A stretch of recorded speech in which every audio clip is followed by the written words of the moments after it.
त्यातील एक मोठी बातमी छत्तीसगडमध्ये माओवाद्यांनी इस्रायलमधील दहशतवादी संघटना हमासच्या धर्तीवर सुरुंग आणि बंकर तयार केल्याचे उघड झाले। इस्रायलमध्ये सुरक्षा यंत्रणांवर हल्ला करण्यासाठी हमासने अनेक ठिकाणी सुरुंग तयार केले होते। आता त्याच पद्धतीचा वापर माओवाद्यांकडून दंड काढण्यात केला जातोय आणि छत्तीसगडच्या दंतेवाडा जिल्ह्यात शोध मोहिमेमध्ये जवानांना 30 मीटर लांब असलेली एक सुरुंग सापडली आहे। तब्बल 50 माओवादी या सुरुंगात लपू शकतात आणि याचा वापर जवानांवर हल्ला केल्यानंतर किंवा जवानांवर हल्ला करण्यासाठी करण्यात आल्याचे उघड झाले। माओवाद्यांच्या या नव्या हायटेक तंत्रज्ञानानंतर सुरक्षा यंत्रणा दंड करण्यामध्ये सतर्क झाली आहे। अधिक माहिती देत आहेत आमचे प्रतिनिधी महेश तिवारी आपल्यासोबत जोडले गेलेले आहेत। महेश,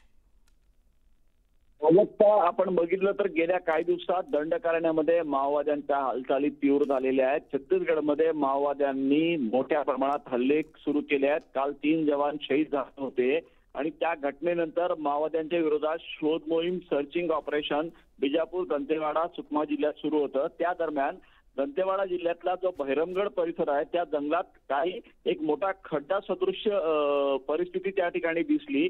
त्याच्यावर पाहणं होती। जवानांनी त्या ठिकाणी त्याला थोडंसं शोध केलं असता। एक मोठा खड्डा होता आणि आत जर आपण बघितल्यात एक सुरुंग दिसलं, त्यात मग काही जवान आत उतरले आणि त्या ठिकाणी त्यांना धक्काच बसला, कारण एक बंकर आणि सुरुंग 30 मीटर लांब अशा पद्धतीनं माओवाद्यांनी या ठिकाणी तयार केलं होतं। ज्यामध्ये तब्बल 50 माओवादी लपू शकतात असं आहे आणि ही सुरुंग तयार करण्यासाठी 3 ते 4 महिन्याचा कालावधी त्यांना लागला असल्याची शक्यता आहे। महत्वाचं म्हणजे जंगलात माओवादी जवानांवर गुरिल्ला वारफेअर पद्धतीनं लढतात, म्हणजे कणवी कावा पद्धतीनं हल्ला करतात आणि अशा वेळी हल्ला केल्यानंतर पळून जाण्यासाठी तात्काळ लपण्यासाठी माओवाद्यांना ही हे सुरुंग जे आहे खूप महत्वाचं असल्याचं दिसून येत आहे आणि हल्ला करणे त्यासोबत शस्त्र किंवा इतर गोष्टी लपवण्यासाठी माओवाद्यांकडून अशा पद्धतीने सुरुंगाचा वापर होण्याची शक्यता नाकारता येत नाही आणि ही सुरुंग आता सापडली एक सुरुंग आहे। अशा पद्धतीची आणखी काही ठिकाणी माओवाद्यांनी सुरुंग तयार केली असण्याची शक्यता आहे। त्यामुळे दंड करण्यास सुरक्षा यंत्रणा सतर्क झालेली आहे। त्या दृष्टीने आता शोध मोहीम चाललेली आहे। बरं महेश, धन्यवाद या सविस्तर माहितीसाठी।